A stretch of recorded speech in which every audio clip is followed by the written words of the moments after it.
In this video lesson, we're going to learn about aldehydes and ketones. So first of all, aldehydes and ketones both have the functional group carbonyl, or C double bonded O. The difference is that aldehydes have the carbonyl on the N carbon, and ketones have the carbonyl on an inner carbon, not the N carbon. So this would be an example of an aldehyde. This would be butanal, and this one over here would be butanone. Some properties of both are that they're both polar, so they're soluble in water, but the longer the carbon chain, the less soluble the molecule will be in water, and they have higher melting and boiling points than hydrocarbons because of the carbonyl. Now for aldehydes, they're quite simple to name. You just name the parent chain as if it were an alkane, but then you drop the end E and add the suffix Al to the end. So for our first example, we'll count the number of carbons. So there's 1, 2, 3.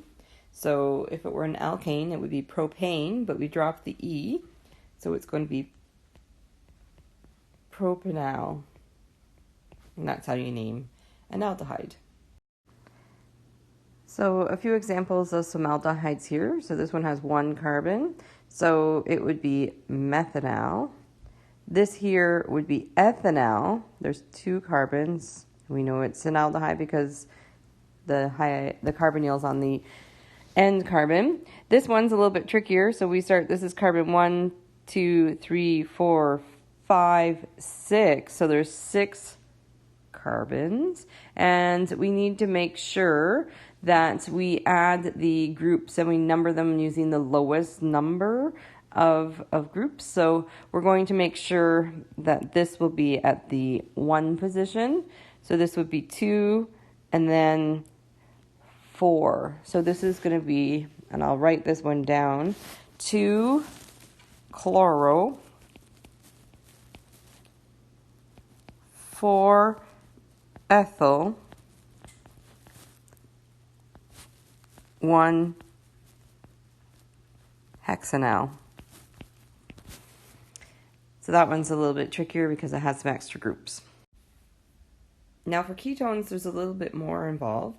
So you name the parent chain as if it were an alkane, just the same way, but you drop the end E and you add ONE as the suffix.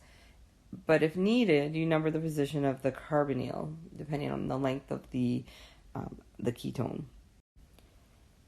So now we'll practice naming one. So there's 1, 2, 3, 4 carbons. So that would be butane if it were an alkane. So it's going to be butanone. Now, because no matter which way you go, the carbonyl will be on carbon 2. So if we renumbered it the other way, you always number at the end closest to the double bonded O. Either way, it would be carbon 2, the closest one in. So we don't have to put a number for this one. It's just butanone. So now we'll practice naming a few ketones. So this one has 3 carbons, and we see that the carbonyl is on the middle, so we know it's a ketone. So this is propanone.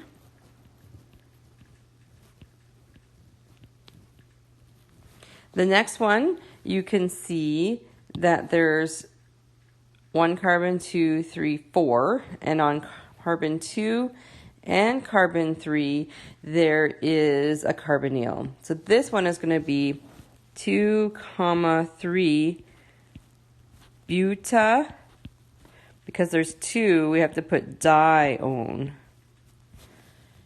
Okay, so for our next one, we have to take a look and see where our longest chain is. So there's a 1, 2, 3, 4,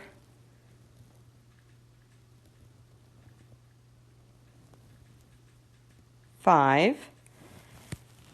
And then we have a carbonyl on the second carbon and then an ethyl group on the third carbon. So this one is going to be 3 ethyl,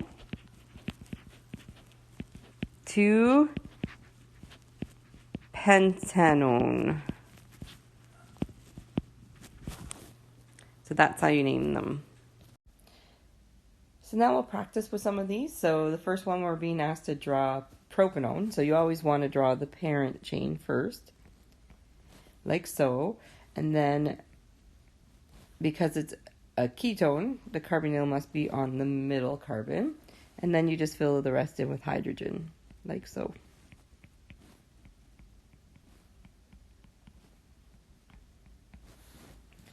The next one, we're being asked to draw ethanol. So it would be like so. The double bonded O would be on the end. And you fill up the hydrogens, like so. So for the next one, we need to count. So the carbonyl is closer to the left end. So we're going to count 1, 2, 3, 4, 5, 6. So that would be hexanone. And the carbonyl is on the third carbon, so it's going to be 3-hexanone. And the next one is an aldehyde because it's on the end. So we have 1, 2, 3, 4, 5, 6, 7. So it's going to be heptanal.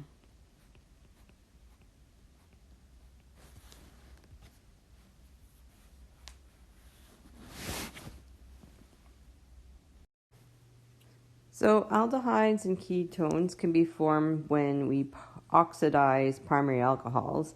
So for the first one, an aldehyde is formed through the partial oxidation of a primary alcohol to make an aldehyde.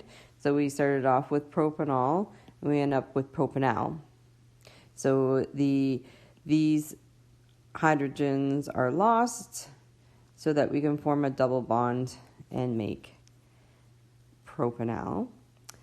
Then we can undergo oxidation of a secondary alcohol to form a ketone.